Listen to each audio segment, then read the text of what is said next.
Well, it depends. See, some of these older neighborhoods that are, when they're constructed, if there's houses fronting it, it's intended to be a neighborhood street, even though 2018 it's an issue. That issue in many places. Okay. Well, I just want to throw a third position. Yeah. Allegiance to the flag of the United States of America and to the republic for which it stands, one nation, under God, indivisible, with liberty and justice for all.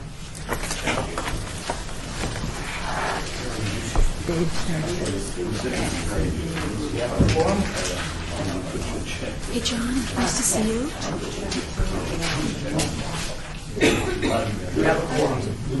This meeting has been properly noticed and has been posted in accordance with open meeting law requirements. First item on the agenda is public comment. During this portion of the agenda must be limited to matters on the agenda. Excuse me, Chair. For action.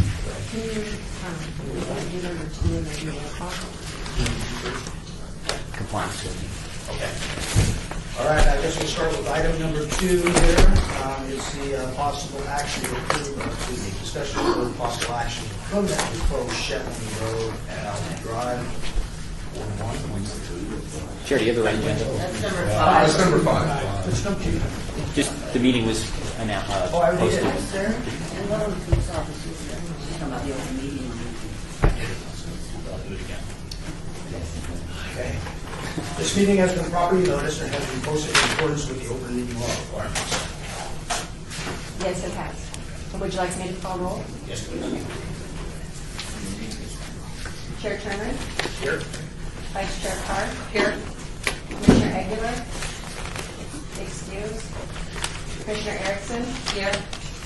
Commissioner Munson? Excused. I'm going to represent Marsh here first. Thank you. Commissioner Jansen? Alan Felke here for Mr. Jansen. Thank you. Commissioner Toussaint? Here. Commissioner Burke? And you have a form. First item is public comment. During this portion of the agenda must be limited to matters on the agenda for action. This to be heard in the name for the record. The amount of discussion as well as the amount of time for a single speaker is allowed may be limited. And today I think we'd like to keep that limited to 2 minutes per speaker. We've got a lot of people here in a short agenda, so. Would anybody like to say anything during public comment? Would you like to wait until we're at it? Yes, number 5. All right, first item is possible action to approve the final minutes by reference of the regular meeting of February 22nd, 2018. Do I have a motion? A motion. I second. All in favor? Aye. Opposed? The motion carries. Okay, the first discussion item on the agenda is a discussion for possible action to permanently close Shetland Road at Alton Drive. Ms. Kendall, would you like to give us a little briefing? Yes, thank you. Councilwoman, Lois Tarkanian received a petition from residents to permanently close Shetland Road at the intersection of Alta. Shetland Road is a public street and serves as a reasonable means of ingress and egress to the neighborhood bordered by Alta, Rancho Drive, Charleston, and Campbell. All residents living within the boundary were notified and asked to reply indicating their approval or disapproval of the closure. We sent out 131 notices and received actually 69 responses. 50 did not support and 19 are in support of the closure.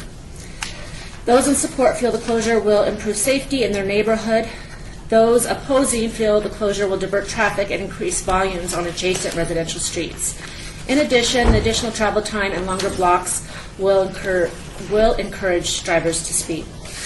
The Transportation Engineering Division examined the current crash records and the distribution of traffic within the neighborhood based on past data that we collected between 1997 and 2006. Based on this data, there was no indication of excessive cut-through traffic or traffic safety issues that would be remedied by permanently closing Shetland Road at Alta Drive. We did, however, when school started, collect some data that isn't in your agenda. And I asked Jim to put up there on the screen. Can't see it. but it's just hard to see. But I have it here.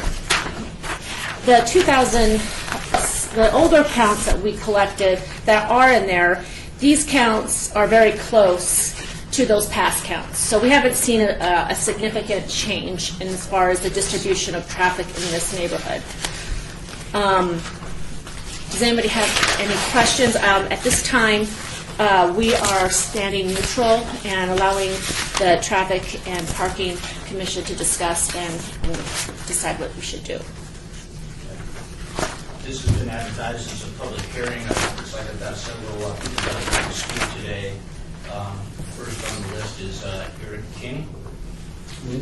I got, before my 2 minutes starts, I got a question for you. Go right ahead. When you, Can you come up to the desk so you can speak into the microphone? okay, State your name. Eric King, 2601 Pinto Lane. When you got that data, how was it gathered? Did you put the little meter and the cars go over it? Or how to do that? Yeah, we And put where out. were they placed? We have a little map here, and I can point that out for you. What are those called, Jim? Those counters? Metric traffic counters. Metric counters. Depending on how many lanes there are, we put one in every lane. There's a counter here on Shetland, close to Alta. We put one here, south or north of Palomino.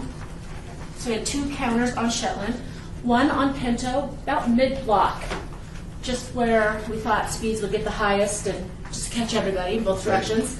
One on Palomino at this location, and 2 on Campbell, here and here.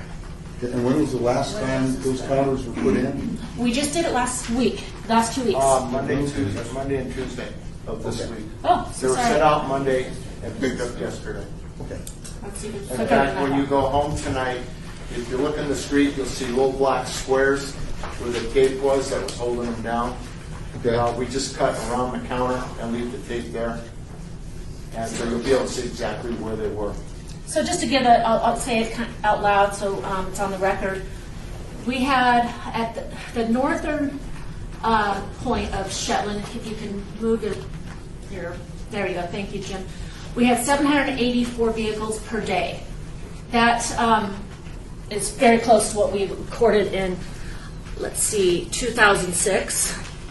And then down here at this location, just a little bit north of Palomino, also on Shetland, we had 755 vehicles total.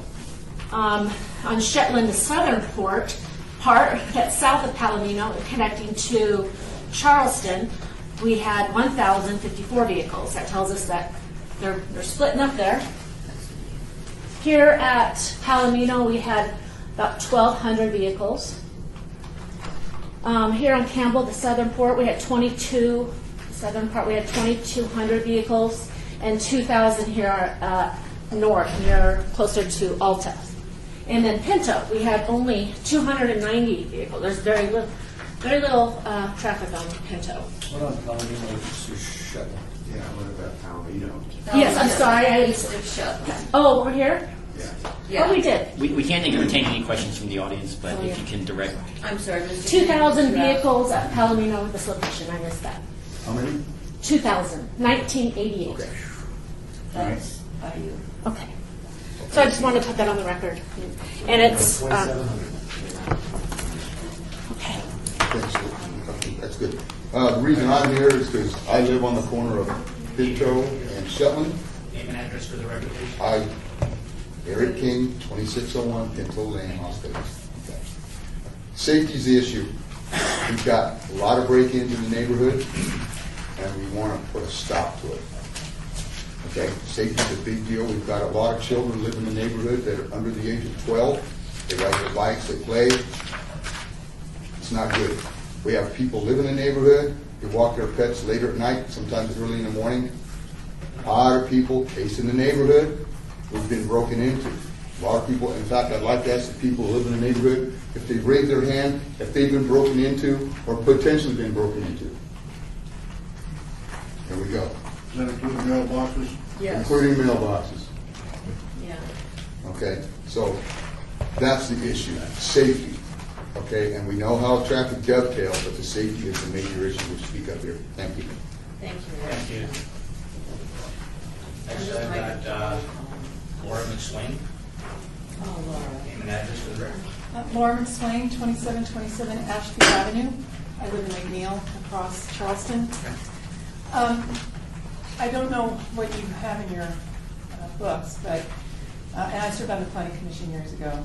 There was always a lot of backup material.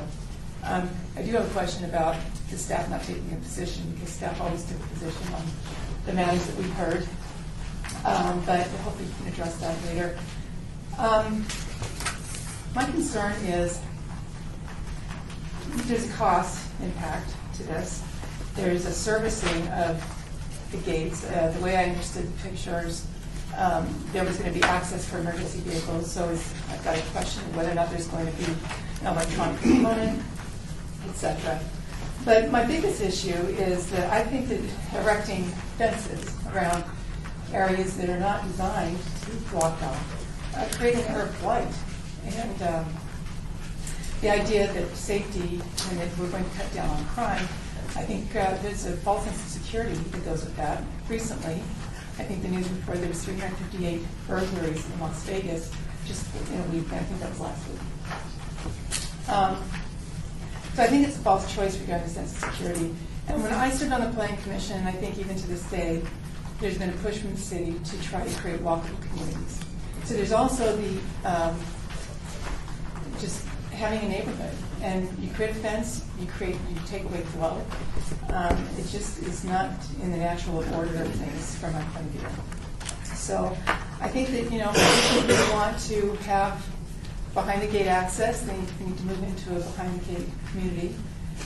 I personally moved into this neighborhood in this general area because I've lived behind a gated community, and I don't want that. And I think that there's other things that we need to do as neighborhoods to mitigate crime. So, thank you for your attention. Thank you, Laura. Okay, next on the list is R.T. Smith.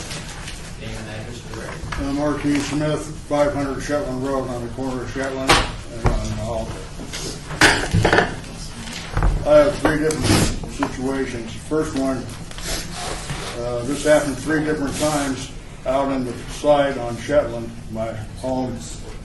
I have shrubbery and all that. I found my gardener went out and found 3 decapitated goats in the bushes. Oh, The head's gone, just the body's there. holy God. That happened 3 different times over a 2-month period. Oh, I called Metro. Metro came down where they responded very rapidly, and they said this kind of happened before. We've heard it happening around town. It's probably some kind of sacrificial thing.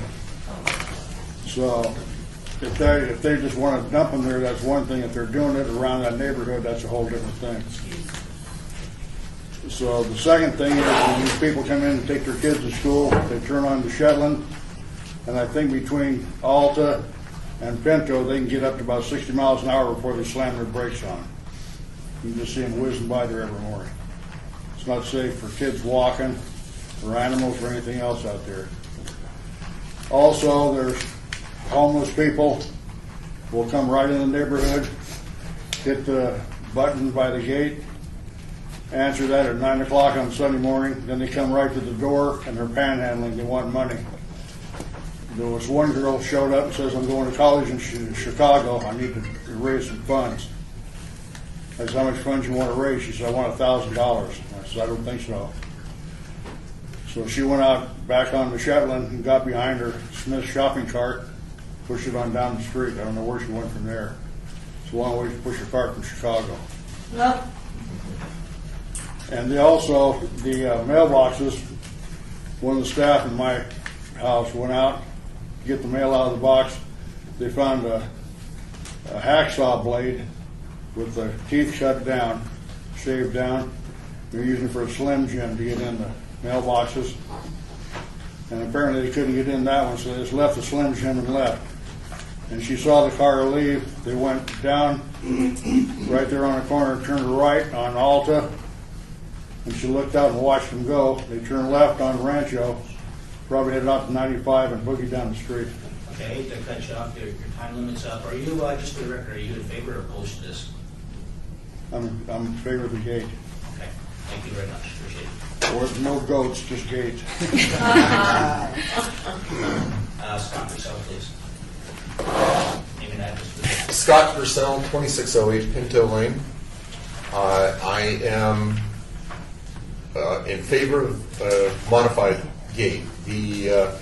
Put in a permanent gate like you see in other parts of Las Vegas and restrict access for residents, to restrict access for emergency vehicles.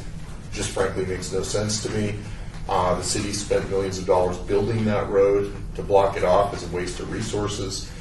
However, I'd be strongly in favor of an electric gate there and give residents clickers that they could use to access in and out. Also, obviously, it makes it easy for emergency vehicles to get in and out.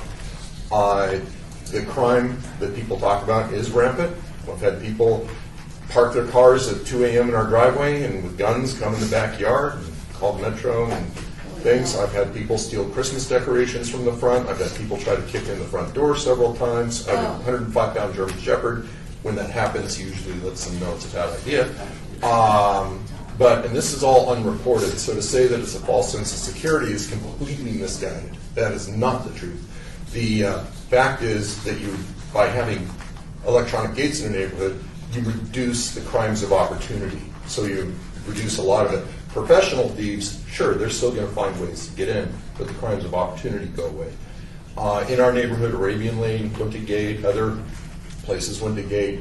I think that if you put an electronic gate in, it solves a lot of the crime issues, it solves a lot of the speeding vehicles issues, the headless goat issues, and also retains the use of that road. And the cost of it, really, frankly, not a big deal. This is, it's an affluent community. There's no question that people would be willing to foot the bill. In fact, if it's the bond issue can pay for the gate.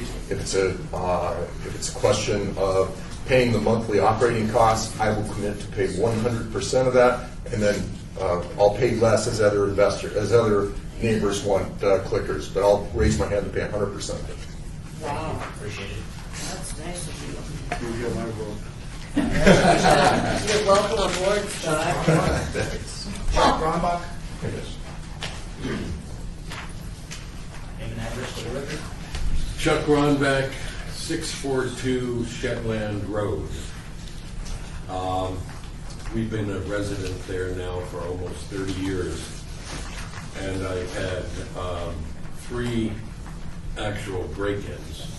And I don't know if any of you have experienced this, but when you first go into your home after a break-in, it is depressing.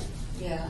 When you see all the drawers pulled out and turned over and the beds just pulled apart and everything out of your closets. 3 times. And we'd all live on acreage. We're 1 1/4. Okay, big areas. People can get back there easily. Now, the police have told me that in our particular area, there is easy access out to the freeway. Just down Shetland, out to, you're on the freeway off Rancho. And a fence or a gate would make that a little bit more difficult. So I am for gating off Shetland. Thank you very much. Next is Ken, and I think it's Worzimer.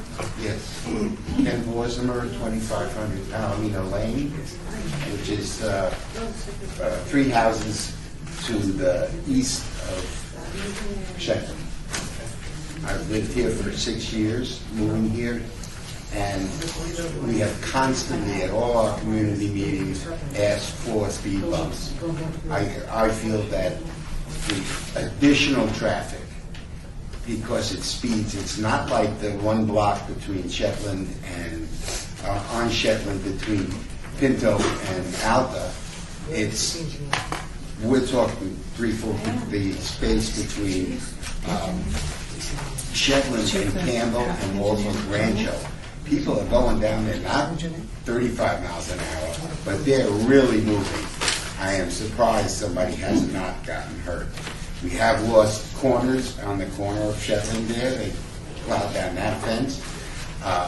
I think that now that school is open, there are a lot of kids that walk on Palomino.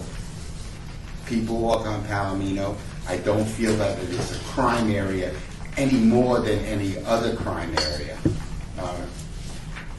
It's unfortunately, and I don't like to see anybody getting robbed or burgled, but the speed and the traffic is terrible.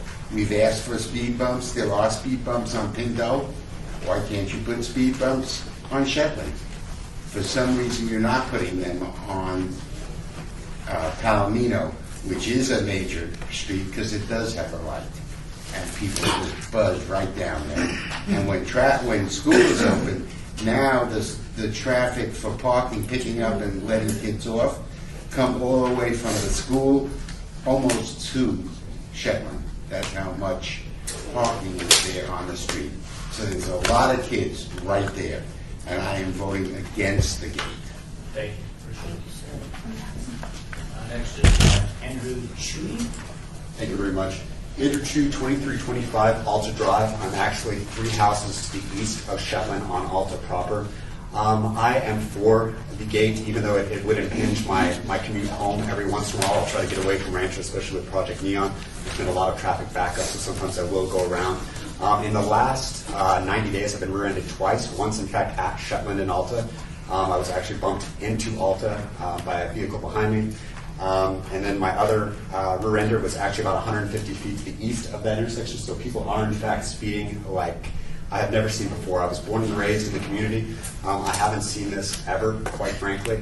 And I'm for the gate with the caveat.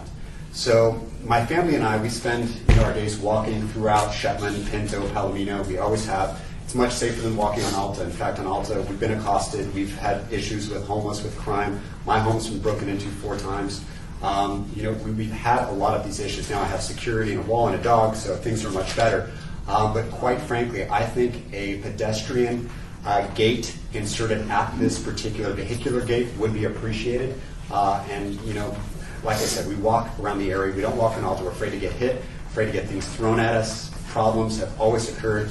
Not too long ago, I actually lifted a homeless individual who was covered in blood, who was on Alta. And as far as the racing on Shetland, I don't know who recalls the power outage that didn't happen too long ago for about 10 hours. I was told that actually occurred due to street racing on Shetland. Cars were coming down, lost control, hit a transformer, knocked out our power for some time. So I am for the gate, even though it will impinge my commute, but with the caveat that a pedestrian fence with even a key code would be allowed, so my family and I can continue to walk through the neighborhood we love. Thank you very much. Thank you. Brian Plaster. Brian Plaster, 2694 Palomino Lane. I'd like to start by just reading a couple statements from a couple other neighbors that were not able to be here today. John Curtis at 813 Trotter Circle says, Brian, please inform the traffic committee of our opposition to the Shetland Avenue modification. I also have another letter from Kevin Buckley at 2333 Pinto Lane. It says, Brian, regarding the discussion of closing Shetland and Alta, I believe it will have a material negative effect on the existing traffic flow. That's from Kevin Buckley. My statement is the following. I'm adamantly opposed to any gate in our neighborhood. The issue is about traffic safety, not home safety. People drive way too fast in the neighborhood. We all know that. They drive way too fast on Campbell. They drive way too fast on Palomino. They drive way too fast on Pinto. We know we have to do something about the traffic situation in our neighborhood. I think what they did on Pinto Lane when they added some, the medians in the middle of the road, I think that would be very helpful in the middle of Shetland and Palomino to try and slow the traffic down. Traffic stacking is a huge issue on Palomino in the afternoon. That issue is going to get way, way worse. And we're going to see Palomino as a quagmire when people leaving the school at 3 o'clock are not able to use Shetland to leave the neighborhood. And it's going to shut down traffic in that whole area right on Palomino and Rancho, and everything is going to be a huge quagmire for a lot longer than it currently is. Really, this issue is about traffic safety. And I don't think a gate gate's going to stop anyone from driving down to Pinto. So for people that think they're going to get broken into on Pinto, I mean, people would still access the neighborhood from Palomino to Shetland to get right there to Pinto. So a gate there is not going to stop anything. And this really directly benefits a few residents, the residents living right there on Shetland, and it negatively affects a great deal of us. A lot of us on Trotter Circle, on Palomino, on Campbell, the whole neighborhood, just the west, all the people living on Kenny weren't even notified about this. My sister lives on Kenny, and she's pretty adamantly opposed to this as well, but you guys only wanted comments from the 1 mile radius. So I really just think this is a part of our neighborhood, this access, and this will negatively impact the walkability and the infrastructure of our community. So I'm adamantly opposed to any sort of gate in any of the fashions. Thank you. Interesting, somebody in the gated community is voting no on gating our community. Hold on, sir. No comments from the Next I was is Jason Jackson. We're not in a gated community.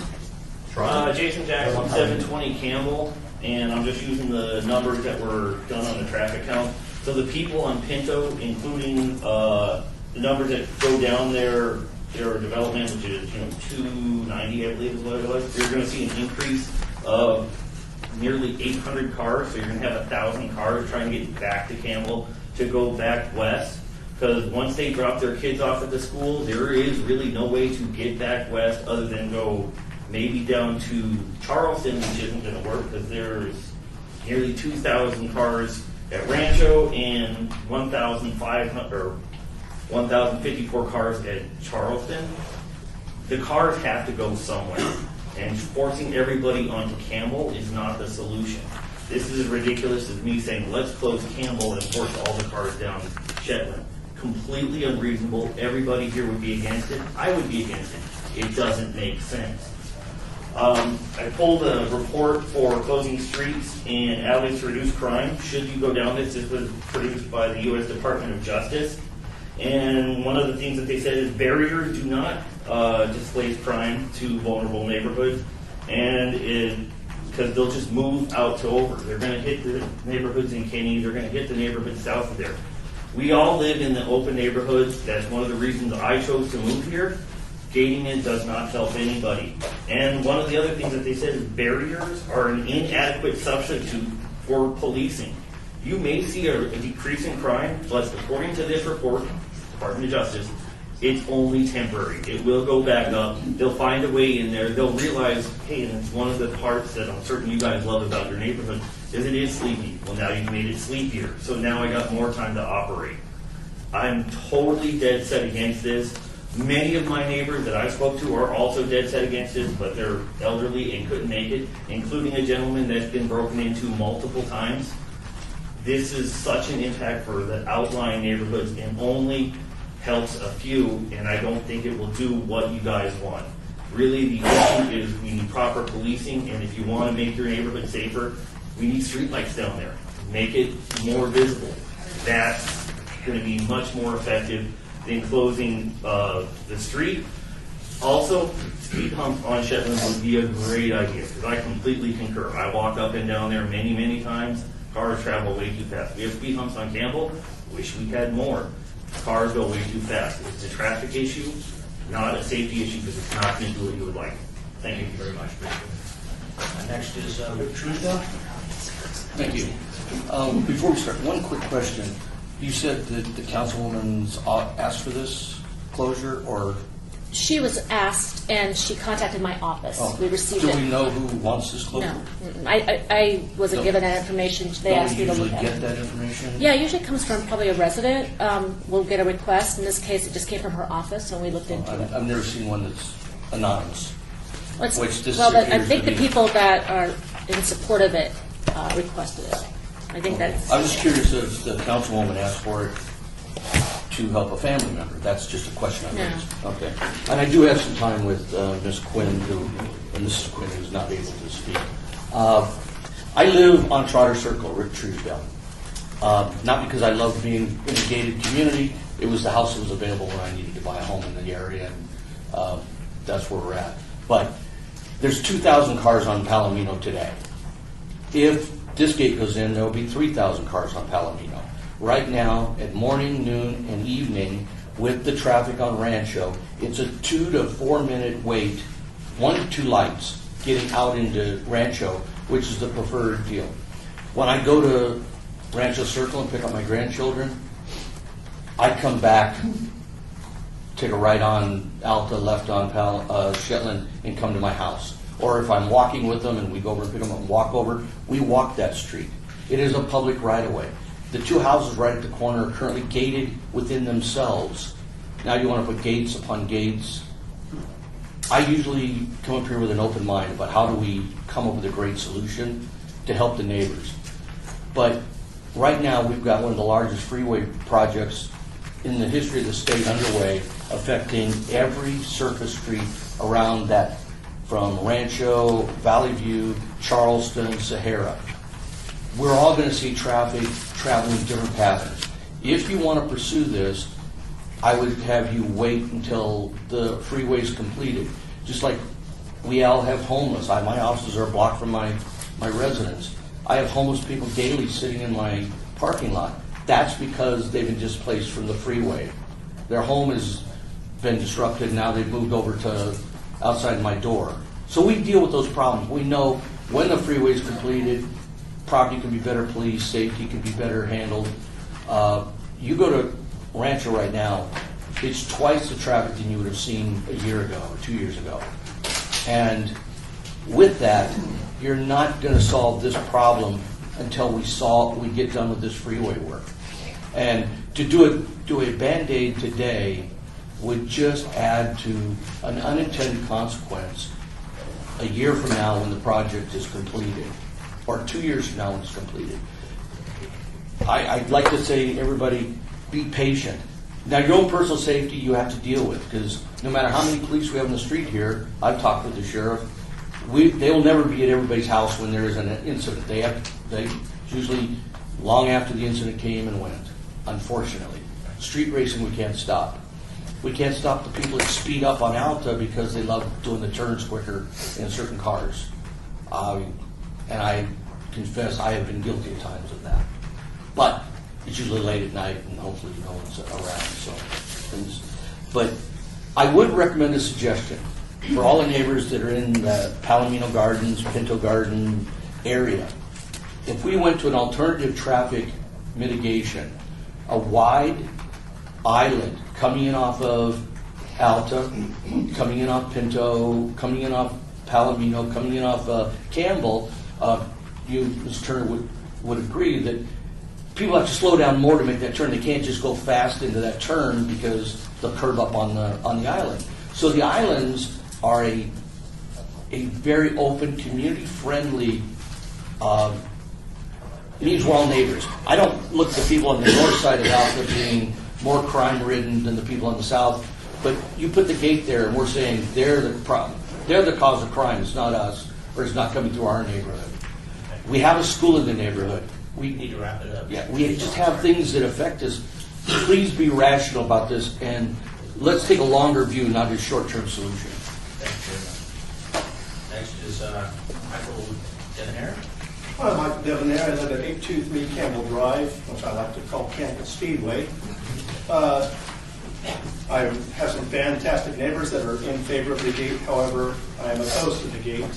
I've been broken into, and I'm remedying that with I'm building a fence around my house. And I have two little girls, 7 and 10 years old, so I'm very aware of what's going on in the neighborhood. I think that speed bumps would definitely help down there in Shetland. And there already have been 2 roads closed off. Right down the street, Pinto Road has been closed off for their benefit. And then also Cashmere Drive has been closed off. And all that puts more traffic on Campbell Drive. So I'm opposed to it. I just think it's a benefit having that access there.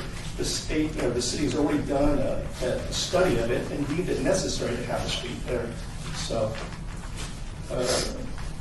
I think the funds that would be used to close off the road would serve only a handful of people and could be used for more important needs for the city. Thank you. Thank you. I have no other cards, so at this time I think I'll close the public hearing and I'll open up the commissioners. Did you want me to address some of the comments? Yes, go ahead. Hi, good morning. This is Mike McDonald. I apologize, Mr. Chairman. Thank you for allowing me to call in. Board members as well.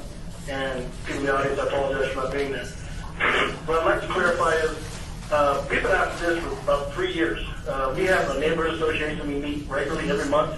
And this has been on the docket for almost 3 years. So for people that don't know this is coming in our neighborhood, I don't know if it's because you didn't come to meetings or what.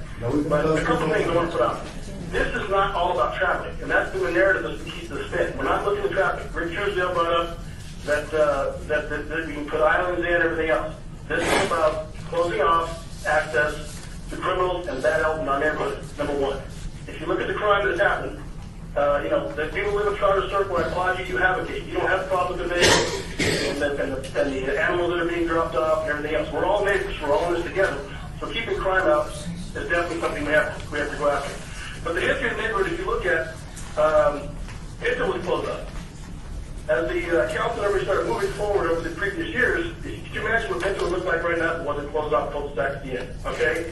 So the neighbors that preceded many of us who live in the neighborhood, God bless them for having foresight. For those of you that are new to the neighborhood, let me tell you, all right, I had the privilege of representing this area for 8 years. It wasn't too long ago when the city council wanted to make Alta 8 lanes. Alta, 8 lanes. From Valley View all the way down to Martin Luther King, 8 lanes. So when you start talking about the history of what has happened, we fought to make sure that it didn't happen, to protect our neighborhoods with the traffic. We put sidewalks in. There was never sidewalks on Alta, ever. There was never sidewalks on Rancho, on the west side. We actually put those in under Governor Kenny Quinn and the rest of the mayor and city council. That never happened. So you have to look at also the whole question situation in this area. We've had multiple burglaries. You heard from RT with the animals as beheaded and left at his door. All the crime ridden in the neighborhood, the doors kicked in for the parcels. We've had cars stolen. We've had motorcycles stolen. Just as of last 2 weeks ago, we had 3 bikes stolen. I've had 2 trailers stolen personally. Properties are vandalized. We have graffiti in the area. This is not 1970. This is the proper thing. It's 1970. This is about pre-county crime. And if you start looking at, we started talking about the infrastructure, that was brought up. Campbell's a half section line. It's a quarter section line, excuse me. Quarter section line. Shetland is a neighborhood road. And as far as the 2 driving forces that drive this traffic in this area is the school. It's a destination. So that's on Palomino. That's been there forever. Many of our friends went to school there. I was born and raised here. We saw the traffic that has gone up. So that's a destination that when we knew that was coming there, when you moved in, you knew that people are living on Palomino, that was the problem, not a problem, but that was going to be the destination we had. Mr. McDonald, So we need to button it up here, if you would. Okay. Time limit's up. I appreciate your comments, and we need to move on with the meeting. Okay, I have a couple minutes. I'm sorry, I apologize, Mr. Chairman. I thought Rick Truesdale and I were going to answer, so I appreciate you allowing me to call in. Thank you very much. Appreciate it. Okay, with that, I think we'll close. No, I have a point. I'm against it. I live in 700 Campbell Drive. I put my cars. I'm against it. I think it's this street is important for communication. So you need to stand up and give your name and address for the record. My name is Dr. Eli Rubin. My address is 700 Campbell Drive. And I'm against closing it because it limits the possibility of traffic. There's many times that the traffic can be blocked, and people, in case of fire, in case of everything can be wrong, you want another pathway to leave the area. And I think this is outrageous. Because when we come to live here, we knew that the streets are going to be open. Now you change again in the middle. Thank you. Chair, I think traffic engineer Kendall was going to address some of the comments before you deliberate, maybe, if you are so open. Okay. Yes, please. Ms. Kendall. Thank you, Chairman. I just want to address some of the things I wrote down that were asked as you came up one at a time. One of the comments was, why is staff neutral on this position? And that is because this isn't a traffic beneficial. This is not going to benefit traffic by installing this gate. It is a gate that is intended to be a security gate, and so we reviewed it to see if it would be an adverse impact to traffic. It will divert traffic onto those streets, Is it not? Do those streets have the capacity? Yeah, they have the capacity. It could go up 300, 500, 1,000 cars a day. Is that a significant amount? Well, you have to ask the people who are living on that street. It could be. It seems very significant. Is in the traffic world, it's not that significant, but it is significant to the people who are living there. So we're neutral because this is a security issue. That the gate was requested as a security issue, not as a traffic mitigation issue. So we don't see any benefit or real harm to installing the gate as far as traffic goes. The gate, we were just asked to address adding the gate and what those impacts would be, and it would remain as an emergency access only. Because it's a public street, we can't provide clickers to just people who live nearby and want to use it. If it's a public street, it either has to be open to the public or closed, which is being addressed today. I am not in favor of restricting access and walkability ever. I always want to keep streets open and improve connectivity in our neighborhoods. So if you're asking me if I think it's a good idea to close that street, I do not think it's a good idea. And we would be happy to look at speed and traffic issues. I wasn't asked to do that. We did collect speeds, though, on Shetland and all the adjacent streets, and we would love to look at the ways to mitigate speed. I have no problem with that. Speed cushions might be a really good solution, but that's not on the table today. That's not what we're discussing. But I'm happy to do that. And I think we didn't go to Kenny, the street Kenny, which is to the west. I made a decision just to stay on Campbell and Charleston, Rancho, and Alta in that area, but we could go further and get input from adjacent neighbors if the commission wanted me to do that. And I think that's it. Okay, thank you very much. No, we've closed the public hearing. I filled out a card. You didn't call me. All right. What's your name? Marilyn Moran. It's Marilyn. I'm sorry, Carol. That's okay. Ma'am, can you step up closer to the speaker? What? Can you step up closer to the speaker? Not really. That's our girl. I'm going to stand right over here if it's okay. That's our girl. I'll stand right here. Yeah, sure. I live at 2500 Pinto Lane, and I've lived in that house for 60 years. So I think I've lived in the neighborhood longer.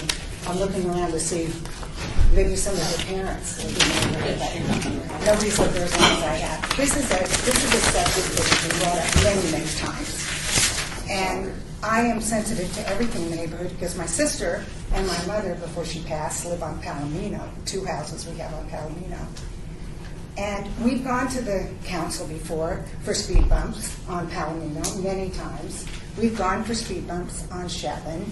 We've gone for speed bumps on Pinto, which they changed Pinto at the end of the street, which was actually at the expense of the neighbors that live there, where you have the island in the middle. But this came up, and I think I don't want to get you to get the idea that it was done because we went to the council person that's in our neighborhood, but this is one of the issues that there is in this neighborhood, and there is a lot of robberies. There's a lot of burglaries going on. There's a lot of things taken out of yards, and we have a gate now. Never had a gate. Lived there, didn't even have a fence around the whole property, backed up to the people that live behind me. But it's changed, and I think that a temporary gate to see how it works would be a good idea. I don't want to stop the kids from coming. I think it'll be great for the kids to be able to come through the gate and go to school and walk along Shetland. It'll be much safer for them as well. But the biggest problem is that whoever's doing anything in the neighborhood, the quick way out is Shetland and then all the way up Alta and jump on the freeway. So that's where we found there to be a problem. I understand my neighbors. I know the Pinto Palomino people. I know the Shetland people, the Campbell people. I know the whole neighborhood. And I think we need to do something, and maybe this might be a little start, And then we really do need speed bumps on Palomino. I don't even know why there isn't. But they came in with the survey, and the survey said that they can't bring a fire truck out of there if they have a speed bump. I mean, they've got all these rules and regulations, but in the meantime, everybody in the neighborhood is suffering.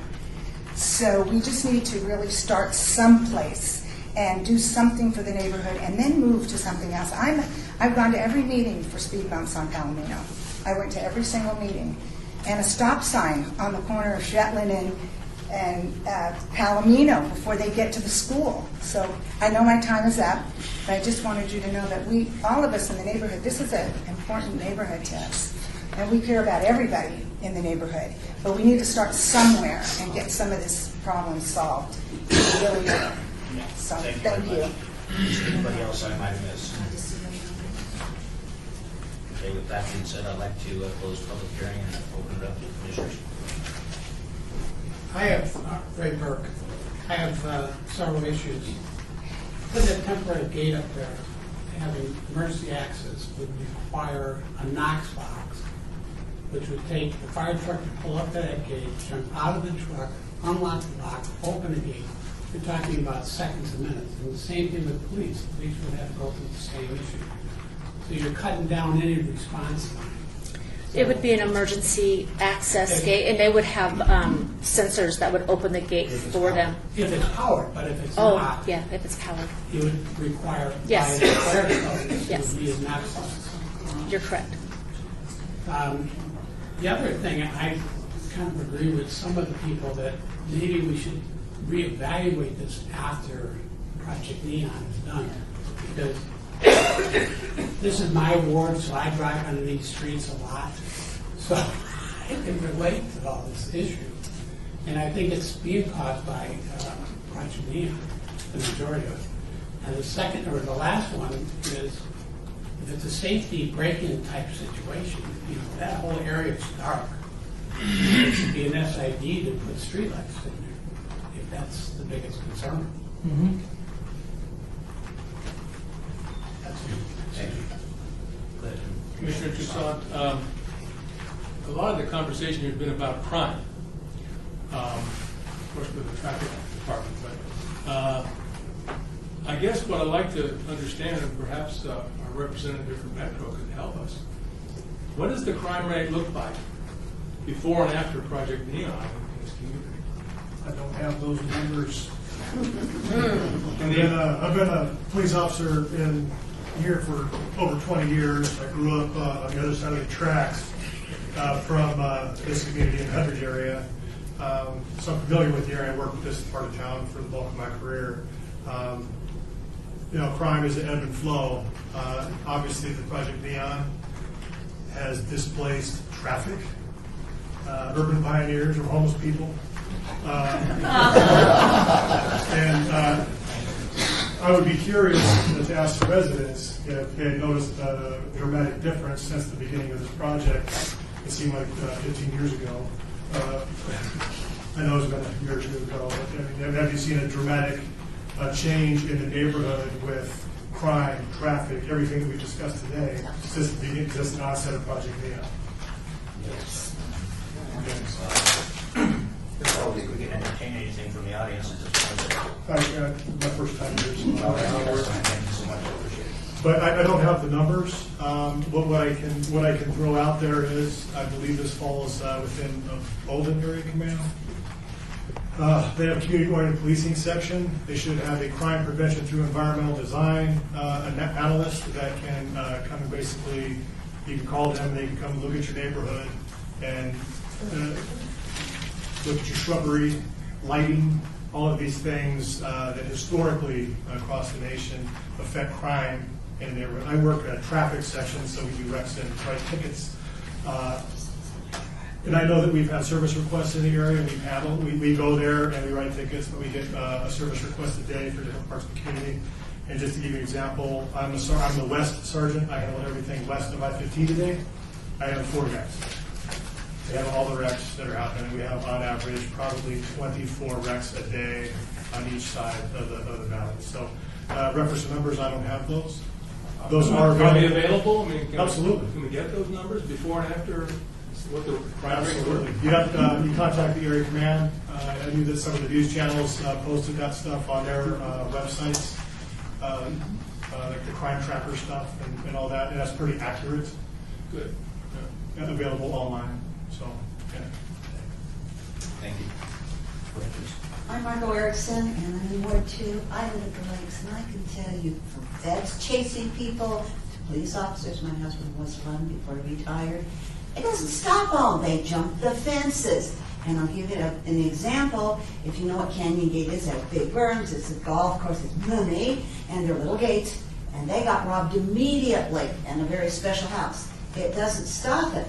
Now, I'm wondering if you've ever thought about community, the neighborhood watch, or something that would bring you together and report it or go after them, take a picture, you've got a cell phone. Instead of changing the environment, do something in the environment as a member, because that's probably your best bet for as far as crime goes.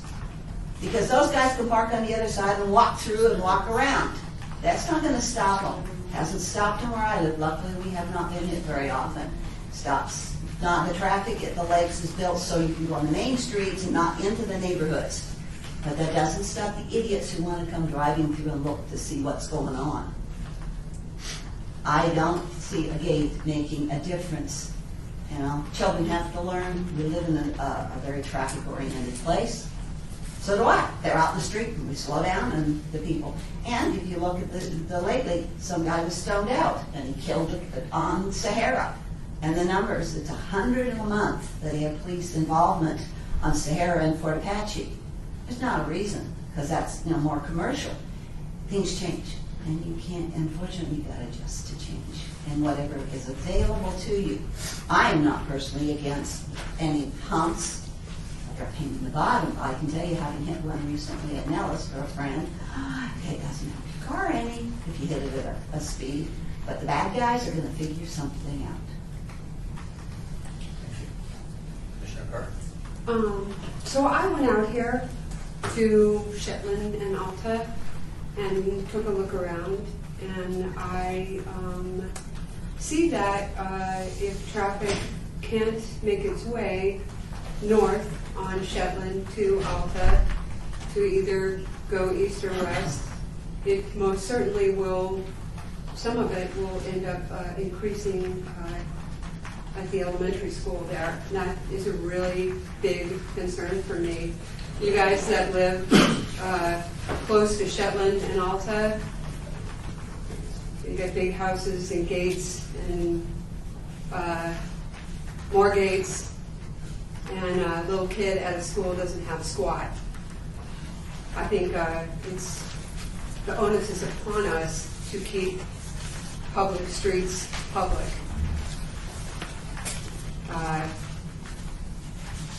On the other side of that, I live in the Huntridge area. I live close to Circle Park. And we're not getting a damn gate anytime soon. We are forced to find a way to reckon with the changes that our city goes through. And I'm sorry, I want to go back. Thank you, everybody that's here. Thank you, whether you're for or whether you're against. Thank you for taking your time to come here. Thank you, commissioners, for being here. That really, man, makes me try to think twice before I speak. But I am opposed to this because I think we need to keep public spaces public. I think that we need to, above all, protect our kids that don't live in big homes with big gates and gates on top of those. And to also be quite frank, because I like to take the time and go and see the exact spot that's in question when we have these meetings. I had the good fortune to actually speak to somebody that lives right on the corner there. And I said to her from my car, can I talk to you about the upcoming meeting? She said, you're not going to change my mind. I said, well, okay. I'm not here to change your mind. And then come to find out, she's on Shetland. And she's not for this. We have a almost 2-to-1, maybe almost 3-to-1 against this, that's got to tell you that a temporary solution for what, or a permanent solution for what may be a temporary problem isn't the way to go. And for me, I say, like, you guys all seem to be very, very intelligent and very caring. Maybe think about going back to the drawing board and come up with something different. I too, Googled, do fences keep people out, and they don't keep anybody out. So at the taxpayer's expense, a fence to keep nobody out, for me, is also a no. I don't know if there's anything else to say to that. I just hope that with all of the very smart, caring people here, that you guys would go back and find a different solution. But for me, this one is an absolute no. Thank you. Sure. I'd just like to say a few words. Alan Pavel, the city engineer for Las Vegas. I think we did get really good comments from everybody, but I agree. I don't think the gates are going to prevent the crime, and that seemed to be one of the big issues that the audience talked about. And maybe the sergeant can talk a little bit more about that. But statistically, I don't think it really drops crime that much by putting a gate in, especially when there's access from both directions anyway. I liked Jason's comment. I think it will shift the traffic over to the other streets, and I don't think that's fair to them. It just moves the problem to another street, and the residents along there, like I said, I don't think it's fair to them. I like comments about more neighborhood involvement. You know, Commissioner Margot suggested neighborhood watch. My community has a neighborhood watch, and I think it's very effective, and it actually brings the neighborhoods together. And Laura, you made a comment, the gates split neighborhoods, and I agree with that. And I think that a neighborhood watch and bringing the community together is much better than throwing a gate up in the street. So I don't support it either. I would support other traffic calming measures, but as our city traffic engineer mentioned, that's not on the table today. But I would suggest that you guys come back, because speed humps, or as you put medians or narrow the streets, can do significant things to reduce speeds, and I know that was a big issue with you guys. So I just wanted to throw that out there. Thank you. Commissioner Turner. I echo your sentiments. I agree 100%. I grew up in this general area. I grew up on Ashby Avenue as well. I moved to Summerlin. I don't have a gated community there, but I can tell you right now, the crime is horrific. I mean, we've had our door kicked in, our cars broken into. It's all over the valley. It's a terrible problem. And I feel for you. It's a beautiful neighborhood, but I don't think this is going to help you out. We're the Traffic and Parking Commission. We should be looking at traffic and parking issues here, not crime issues, and I can't support it for that reason. I don't think it's a good idea. I think it's just going to direct the traffic down other streets, and so for that, I can't support this. Commissioner Clark, you know, one thing I did notice there, like in some hot spots, we have really great looking stop signs that have lights and reflective bars, and they need those right there at that corner of, especially with the construction project pushing traffic that way. That corner of Shetland and is it Palomino? Yeah, that would really help them a lot. That's very doable. I will look into that, and I'm sure we can get a work order in the queue to put some flashers on top of those stop signs. If that's what the community would like. Now, I probably would like to know how the community feels, simply because I've had to remove flashers because it happened to flash in someone's window. So I want to do it if they support it, of course. Paper. Gina, is there a way that they can look at, since the cushions are now out and the fire trucks can move around those ladder, can traffic bring up the old studies and see if that would fit the cushion? Absolutely. Yeah, I wanted to bring that up to the lady who talked about that. I guess the last time this was analyzed, we just had speed humps, and speed humps are not allowed on a fire access road because they don't want to slow the response times. But since then, we have gotten approval for speed cushions, and they may be very effective on these streets. We'd want to look at it closely because there's also adverse impacts sometimes to the speed cushions. And what the speed cushions are, they have the same geometry hump as a speed hump. But they have separations so that fire trucks can straddle, their tires can straddle it. So there's separations there.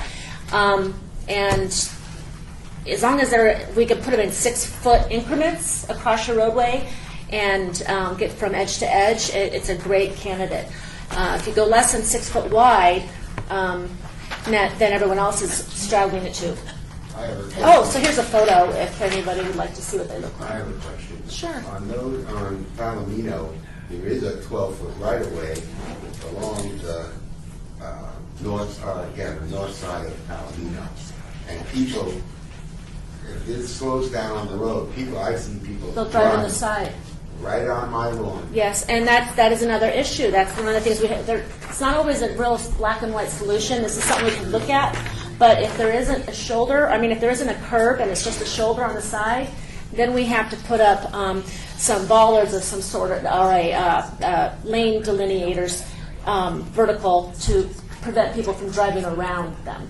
Yeah. So we have to really look at it before we say, let's install those. But your street's a perfect candidate for it. Palomino and the discussion. The discussion is to close the street off at the gate, not traffic calming issues. We can address that in the subsequent meeting. Absolutely, and after the meeting, I'd be happy to talk about it. Yeah, thank you, John. Just a suggestion. Yeah. To reevaluate. But Yeah, we can he's right. agendize a traffic calming or address the specific traffic matters if we want to at the next meeting. I'd like to say one more thing. We are just a recommending body. This is going forward to the city council, I'm sure. So I would suggest that you all show up there and discuss it with the city council. So with that, I'll entertain a motion. I make a motion to not approve. Do I have a second? I second it. All those in favor? Aye. Opposed? The motion denied. When does this go to city council? Do you have a date? I do not. No, it's up to the. We'll get one for you shortly. I don't know how it works.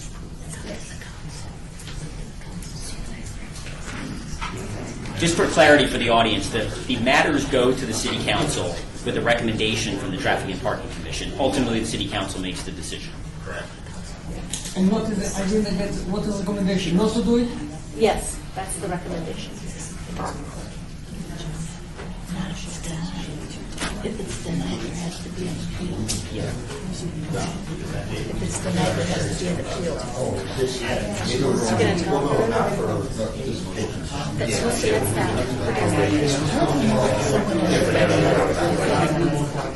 So, should I tell them? So, someone has to write the council members and appeal and it'll go on. Gina, if you're in discussion, you have them outside. Do we get noticed again, or we just have to? Okay, we got to continue the meeting. Sorry. You're welcome to discuss it. No, I told me to continue the meeting. If any discussions want to occur, they can occur outside. No, I was still trying to get an answer when this goes to council. I'm not sure what the date is. It'll be agendized in a future meeting. So do we just have to guess what that is, or Probably. you guys send us a notice again? You can monitor the city council agendas. It's probably going to be the God forbid I missed that. first meeting in October, likely. Everybody will get a notice. I'll send out a notice to everybody when it's going to be heard. Because I apologize, I really don't know how the appeals work. This is my first appeal. So I don't know how it works. There's something in writing that has to be. Yeah, I'm sure some residents are going to appeal this decision, and then I will be heard at the city council meeting, and I'll update everybody. Can you take the cards? Because I don't live in the notification area. Yeah, you weren't notified? Okay. Yeah. She's south of Charles. She doesn't live in the notification area. And there are other people in Rancho Circle who weren't notified as well, and some of the people within Rancho Nevada. So I just bring that up. Okay, next item on the agenda, discussion item is discussion of possible action to remove parking in the Lakes North Drive, Crystal Waterways, Lake East Drive, Mariner Cove Drive, Grand Canyon Drive, Lake South Drive, Lake West Drive. I'm really good. I'm hopeful that this will cause some dialogue for the neighborhood, for the good. You know what I mean? Because there are some issues there, and it's a nice old neighborhood. It really is. Okay. Okay. Conversations outside, please. Jason. Okay. So you just read the item 6? So all right. Thank you, Chairman. The Transportation Engineering Division has received a request to restrict parking at intersections and curbs, inside curbs within the Lakes community where sight visibility from the side streets may be limited. The locations are all listed below. I won't go through those. There is a diagram that is attached if you have questions. The reason we're here is because the municipal code gives the city traffic engineer the authority to remove parking, but I can't exceed 100 feet of parking. I can't restrict more than 100 feet without coming to you all. Since the parking lengths on the above streets and the lengths exceed 100 feet, staff is bringing the parking removal request to the Commission for consideration. We recommend, the Traffic Engineering Division recommends approval of the parking removal. And I'm here to answer any questions. Hi, Margot. Margot Erickson, Ward 2. I live there. Sorry. This is a public item. Anybody here would like to speak on this? I'll close the public hearing and open it up for commissioners. And Gina and I spent an extensive time talking because I didn't understand exactly what, and this doesn't say it. And it has to do with, there's a rule, the federal rule or something. Part of what it is, we haven't had any accidents except years ago, and there was an unfortunate death from a police officer running. Okay, they put in stop signs. I've given their suggestions like putting lights on the stop signs. I will give it start with, I live off Grand Canyon and Lake North. I can tell you when they did this new lining, you know, where you had the Viper next by the street and then the parking, suddenly the apartments on the corner of Sahara along Grand Canyon were filled with trucks, commercial trucks, and cars. It would be nice not to have that parking all the way to Lake North, if we can get it, because it's changed with the restriping, and it's not fun living there. We've had 2 fatal accidents, I believe, at least there were serious accidents at that corner of Grand Canyon and Sahara. They changed the light. In fact, I talked to Gina last night, and we found out it's not supposed to have a permissive, and suddenly it's a permissive. So somebody decided they liked it better. But the issue is, if it's a rule, you've got to deal with it. Mariner Cove is a pass-through. There aren't any houses that people go in and out of the house there. It's just a street. It's one of those streets you can get from here to there. But it is a curvy street. As Grand Canyon does this, because I went last night, I mentioned to her about the stop signs. But when I went last night, I guess the landscapers decided, I'll trim around the trees, around the stop sign. Now you can see the stop sign. You got places you couldn't. Okay. This came from a person upset because a friend of mine said, yeah, there was a car parked 5 feet from the stop sign at Wallapai and Mariner Cove. And there was no rule except you don't park near your stop sign. And they did it. Nobody would deal with it. And it's happening infrequently. They don't care because they're on the other side of the wall.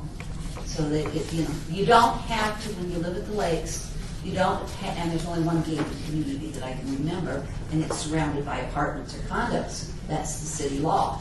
But you don't have to go into the residential area. And if you want to park, you park. But I think with Grand Canyon, what happened was there isn't enough parking for the people that are renting. They have trucks. There's a food truck that delivers food, I can tell you because I looked today when I came over. And they park on the street, and they cause problems. It's not that they're blocking. It's more than that. It's getting them in and out, watching for them to not get hit. I mean, it becomes a commercial section. So as far as I'm concerned, stopping parking means you save a lot of accidents that they're following. And all it is, what I said to Gina last night, 2 things. One, lighting it. The other is don't make signs that are little words and you go, huh? Okay? They need to know that they shouldn't park there. They need to see it. Because if you notice most signs, even if you're driving, you go, oh, what's they looking for? Because I can't find it. Okay? Because you can't use your GPS unless it talks to find what you're looking for. And as you have arrived, you go, well, where am I supposed to be? Having lived there, I've lived there almost 30 years. I'm not against this now that I know that it's to prevent injuries on curves, it's to prevent where they come into intersections. And I've given her suggestions that she knows that to come out and look. And I think if we just have a little adjustment with signs, maybe have more stop signs. When I moved in '89 with my husband to Grand Canyon and Lake North, there was a two-way stop. And I called the streets and said, wait a minute. I go come out and I go to pull up. And I almost get hit a few times.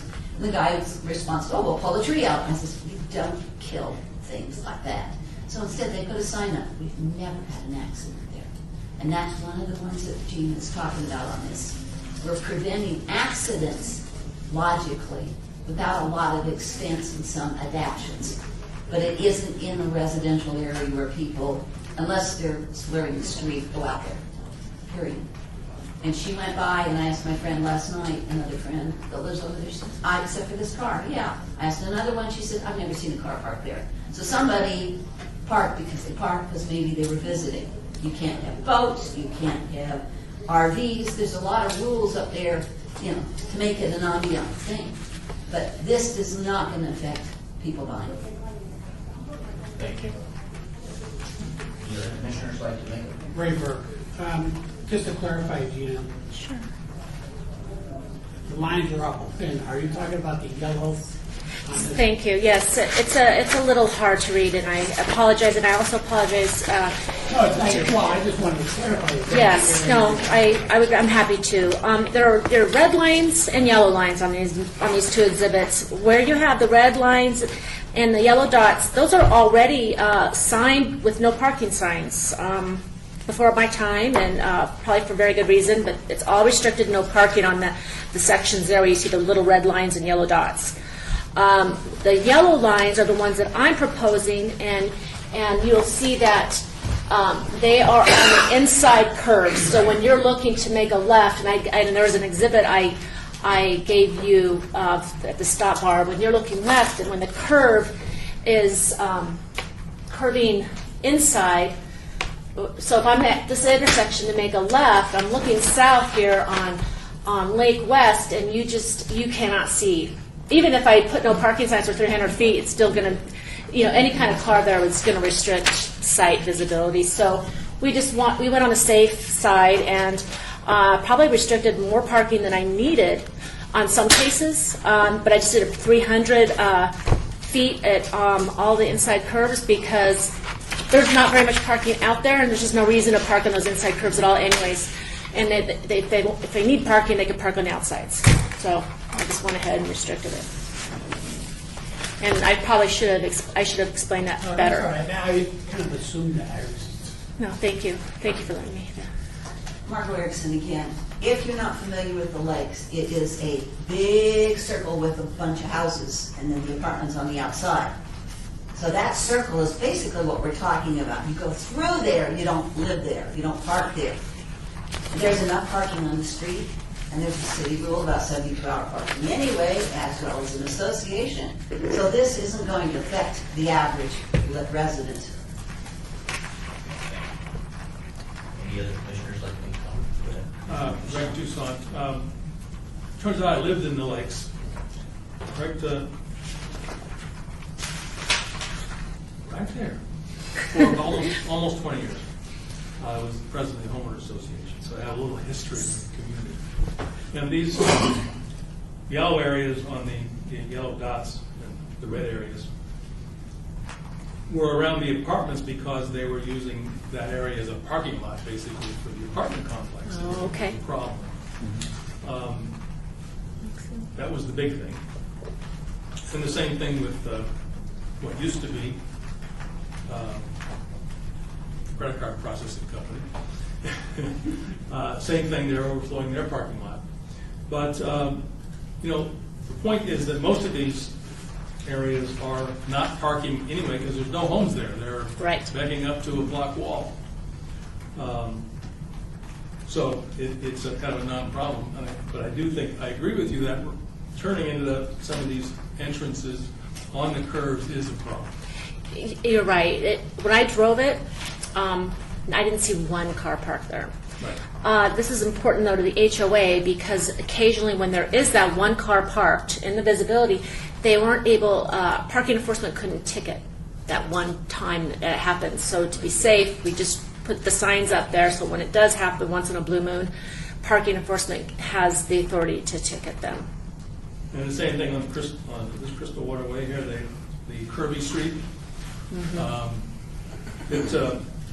They have the same problem there. It's very curved, and you are entering into private communities, but it's hard to see around those turns. It is. There are some signs up, but again, it is dangerous. But have the accident rates been high since they put in the lanes, 4 years ago, 5 years ago? There isn't a high crash rate in this area at all. And there wasn't any reported crashes of parked cars or because of that you couldn't see around the cars, which is good news. So no, this wasn't based on any crash history that I collected. They put the narrowing lanes in several years ago to slow people down because these are like boulevards. They're wide. Yes, and that's a big issue, for people going too fast. But I think since they have narrowed it down, it has helped. I believe. The speed limit is 35, so they know that. Used to be, it was always 35, but nobody ever did that. No, they still don't. That's why at Erickson, that's why at Fort Apache and Sahara and some of the other places, because it's not the age of the person. They just ignore speed limits. They go where they're going to go. And this, it's not going to stop people. It will stop parking. And it may affect those that have crime, that somebody can jump the wall because they're parked there and they can throw it over the wall. So when you really look at it, you're looking at an improvement. And it doesn't cost us a lot as taxpayers.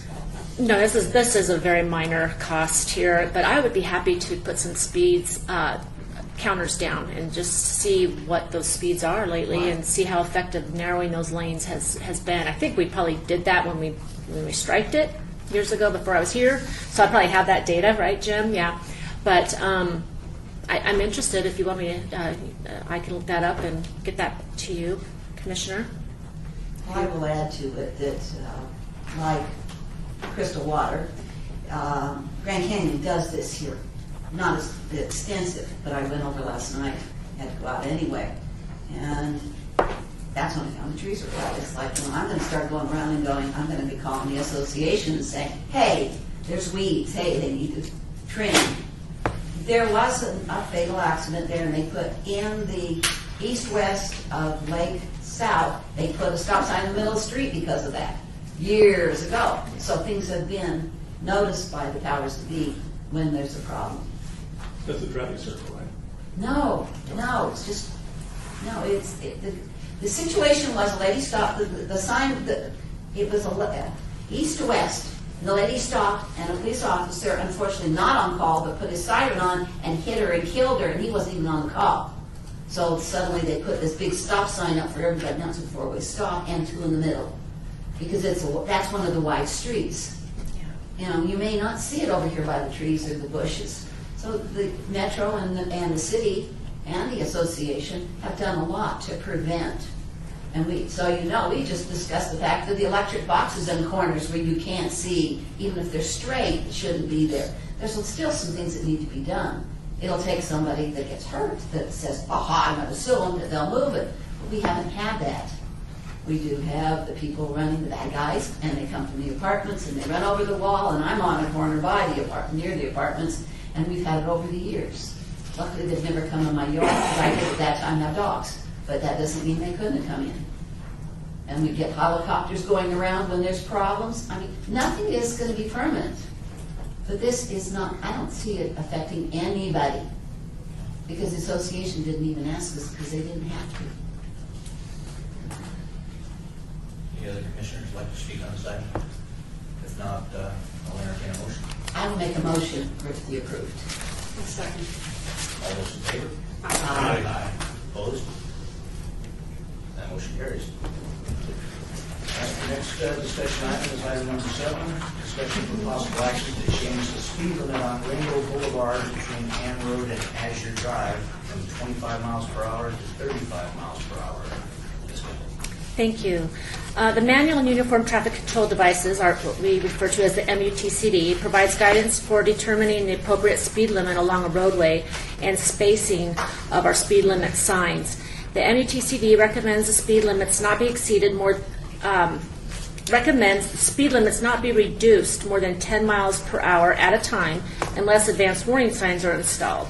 This prevents abrupt braking and allows drivers to comfortably lower their speed. It was brought to the Transportation Engineering Division's attention that traveling northbound on Rainbow, south of Ann, the speed limit is 45 miles an hour, and then it drops to 25 miles an hour immediately after you cross Ann Road. So we were asked to look at this. The Transportation Engineering Division conducted a traffic study of Rainbow from Ann to Azure Drive to determine the appropriate speed limit. Many factors were considered when establishing a consistent and rational speed limit, including but not limited to horizontal and vertical curvature, crash history, intersection sight distance, land uses, prevailing speeds, traffic mix, presence of bike facilities, and engineering judgment. And then we collect this data and we analyze it according to MUTCD guidelines. And another thing that we use, and you'll see very often in the future when we're doing these speed limit studies, is we use a tool called US Limits 2 that was put out by the federal FHWA, Federal Highway Administration. And we use this to determine the appropriate speed also. So based on the study that we have done, staff recommends changing the speed limit from 25 to 35 on Rainbow from Ann to Azure.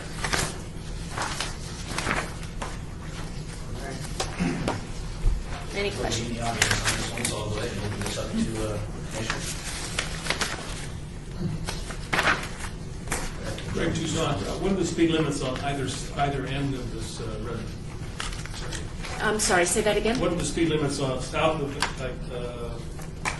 south of Ann, is that South of Ann. And north, the two ends. Okay, on Rainbow, it's south of Ann, it's 45, both directions. And then when you are crossing Ann, there's a sign right there that says 25 miles an hour. There is a, were you able to pull up the aerial? No? That's okay. It's corrupt, the file's corrupt. Oh, I'm sorry to hear that. So if you look at your exhibit at the south side there where you see Ann upside down there is, when you cross Ann, it's only one lane that goes. Even though there is a skew in the road, it's still just one lane. So we had to analyze that to make sure that that taper is sufficient for a 35 mile an hour speed. If we wanted to raise it. If it wasn't, then we'd have to think of other options. But we did. We analyzed it, and the 35 is appropriate. It's signed now at 25 from Ann to Azure, that entire section of Rainbow. And north of that? Oh, and north of that, it's 25 again. 25 on either end. Yeah. So it's going from 45 now. We're proposing to 35, then to 25. Erickson, tell me this, when you do this, you can put enough signs that people can see there's a change, because I get out there recently and I'm like, what's the speed limit? I went blocks with no speed limit sign. I didn't even know what, in that area, what was the speed limit? I guesstimated to go slow, but obviously when you go down and down and down, it's a pain in the, it needs to be, it's it like needs a to be clear. sawtooth road. Yes. Needs to be That was the word I was looking for. Thank you. A sawtooth road. Yes. We try to put one at the beginning of every new section of road. So if you have the ability to turn on that road, then you should have a new speed limit sign.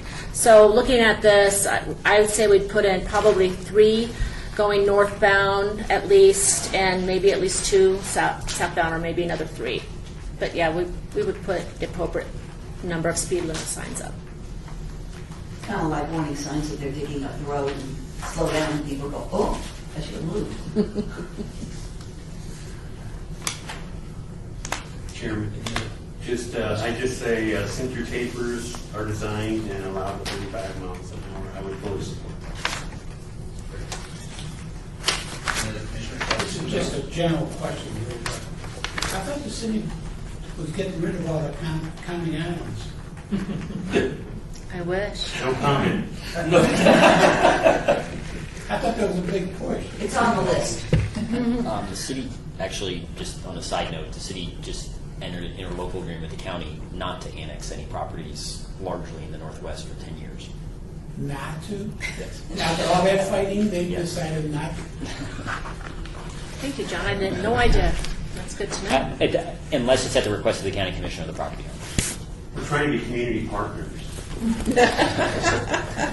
I will say that I've lived here almost 50 years. I lived The in city an was island this for big, one and now it's time. this big, you know. People don't know if they're in the city and county. That's for sure. Any other commissioners like to make a comment? If not, I move to approve the recommendation from the city traffic engineer. I'll second it. all those in favor? Aye.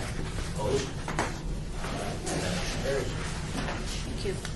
All right, the next and last discussion item is discussion of possible action to change the speed limit on Gowan Road between Buffalo Drive and Tenaya Way from 25 miles per hour to 35 miles per hour, and to keep the speed limit on Gowan Road between Tenaya Way and Rancho Drive at 25 miles per hour. Yes, Sam. Thank you.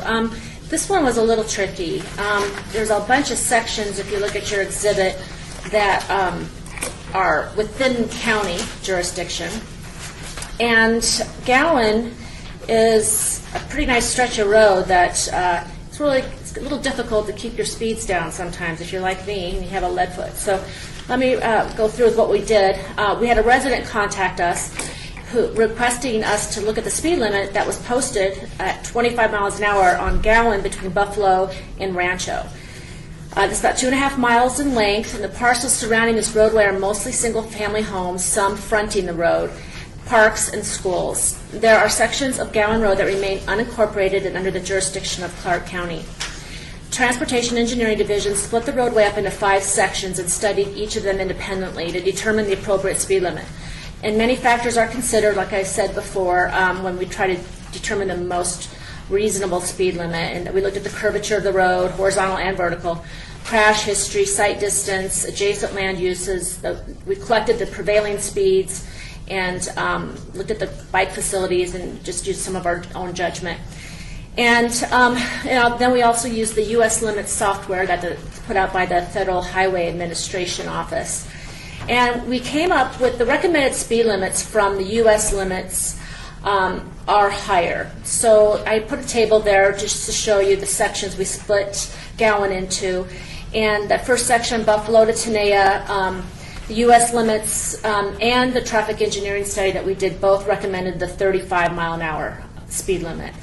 And then the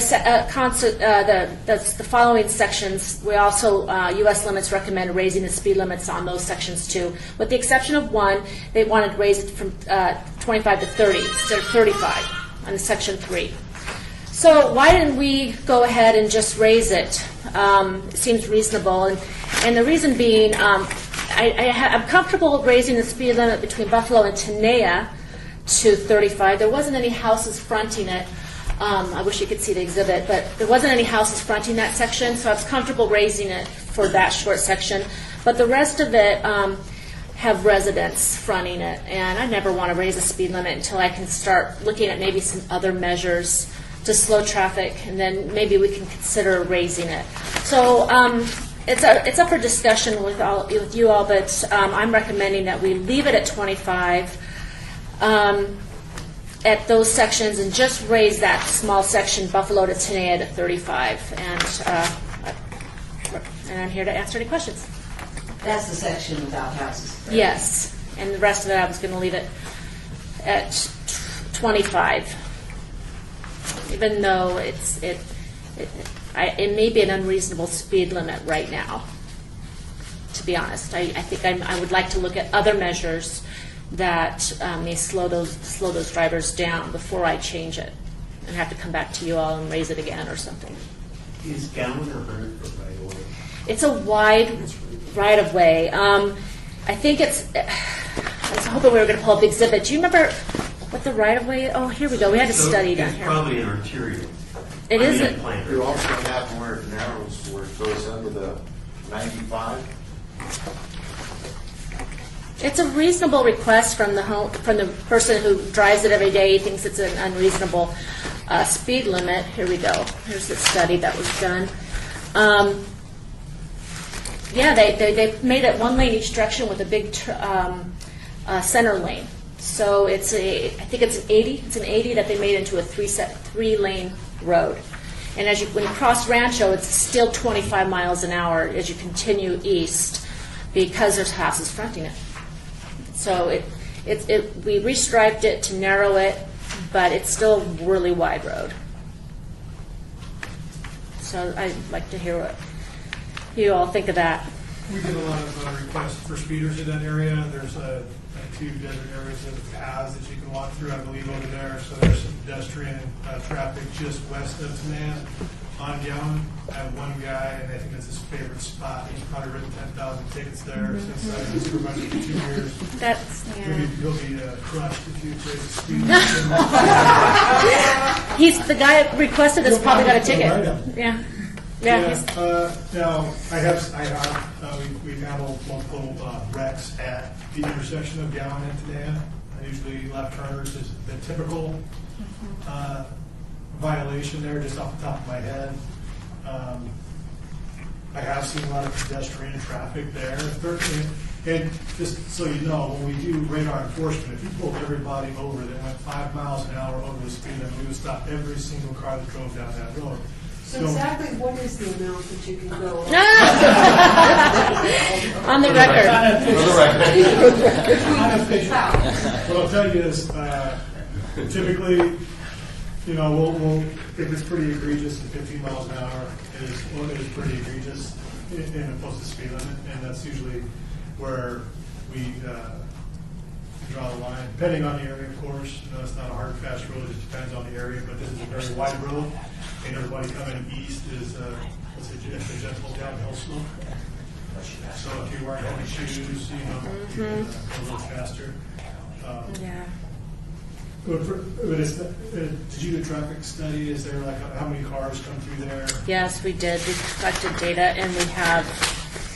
I'll tell you what the prevailing speeds were. 52. Yeah, I hope not. So yeah, some of the speeds that were collected have average speed 37, 85th percentiles in the 50s. Average speeds 37 again. 35. They're over the speed limit. The volume is like 5,000 cars. Yeah, 5,000 cars a day. It's some places it's more. About 6,000 between US 95 and Shermcrest. Yeah, we split it up, and it's a tricky area, and make it even trickier. Before I would have to go to the Clark County too, because in some of these places would be our front of Clark County. So I don't want to go. 35, 25, 35, 25. I want it when I'm ready to make a permanent change for that other section. I want to go in with some good ideas and maybe also do some medians, some lane narrowing, something, a big project to slow people down before I go in and change any speed limits and contact the Clark County traffic engineer and ask him to change his. Because they're pretty strict about residential frontage. They don't want to budge on that most of the time. They want to keep the speed limit 25 if there's houses fronting that street. Any other commissioners sequence here, but that's okay. Go ahead. Commissioner Carr, I have a couple of questions. When the speed limit goes up 10 miles an hour, then does the majority of the traffic go faster? In my personal experience, going 25 to 35 would not make a difference. If you changed it to 35 tomorrow, you did your speed counter, it would probably read exactly the same. Because nobody, in my experience, nobody knows what the speed limit is on any road. They just don't track. It's not posted half the Most time. people drive to the comfort of what they feel. That's they my can experience. drive. And follow the guy in front. And then the other thing I wanted to ask is, would you post, when you're heading on Gowan towards Tenaya, would you post 25 miles an hour before somebody crossed Tenaya and you have those nice cul-de-sacs where those beautiful families might live? Let me see if I understand. So, as you're traveling westbound, okay. So, like if you went from 35 on Buffalo, on Gowan, between Buffalo all the way down to Tenaya, but would you be posting reduced speeds ahead? No. We would put, right after Tenaya, we would install one more sign that said 25 miles an hour. So as you were traveling east and you crossed Tenaya, there'd be another sign that said 25 miles an hour. We wouldn't say reduce speeds unless we were reducing it more than 10 miles an hour. But we would just post a new sign. So the sign in the blue square, there's two 25 mile an hour signs there. Those would be changed to 35. And then what's not shown is on that corner, on that southeast corner, we would have another sign that says 25 mile an hour. Just slow them back down. And that's not shown. So that would be a new sign.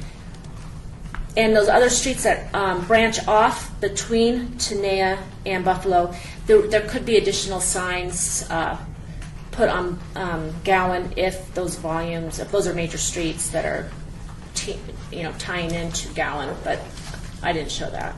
We may have to put additional signs in. Did that answer your question? I'm sorry. Yes, it does. I'd like to just ask Gina a couple questions. On that U.S. Limited 2 study, that takes into account the average speeds and safety issues in that, right? I'm not real familiar with that. Yeah, it is a program just to provide traffic engineers a consistent way to establish speed limits all throughout the country. So we all kind of following the same rules. And it does ask you in the software, what are the land uses next to that? How many driveways are there? What is the separation between intersections? And it goes through and just asks you a lot of questions and comes up with a recommended speed. Okay. And I see there that it's showing 35 almost consistently throughout. I guess I'm not a believer of putting it so low that it does cause speed traps. And I know, Sergeant, you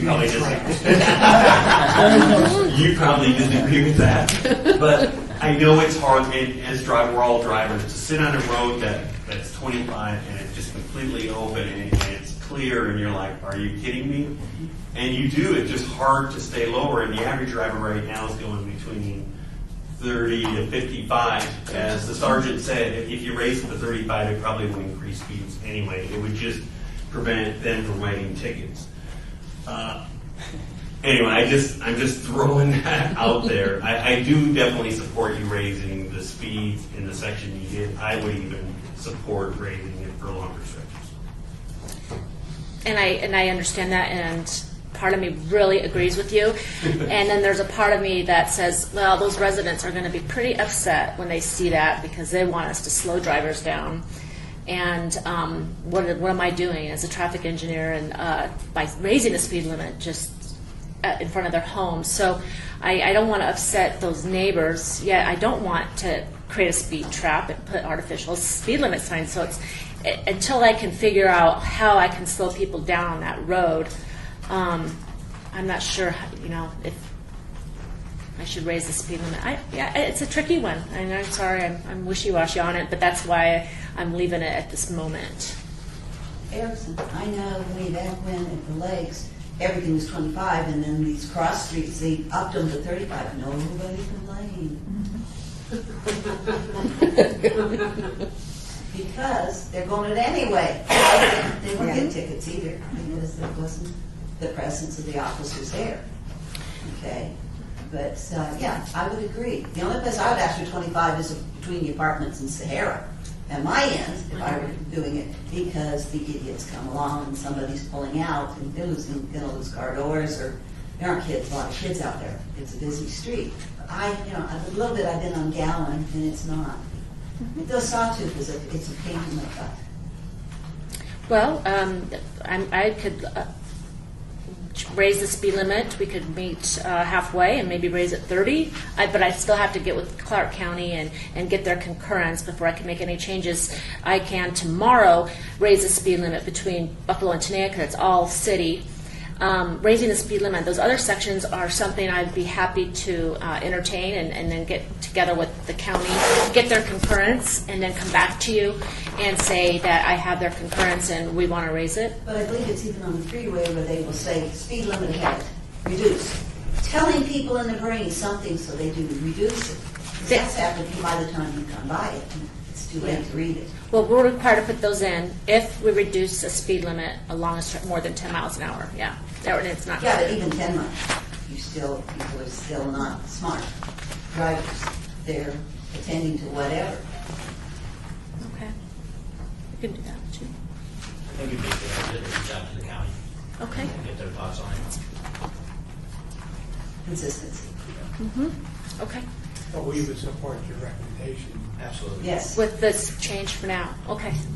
I'll probably get struck by lightning, but I'd support your change. Thank you. No, you won't. We'll just go to work papers back to 25.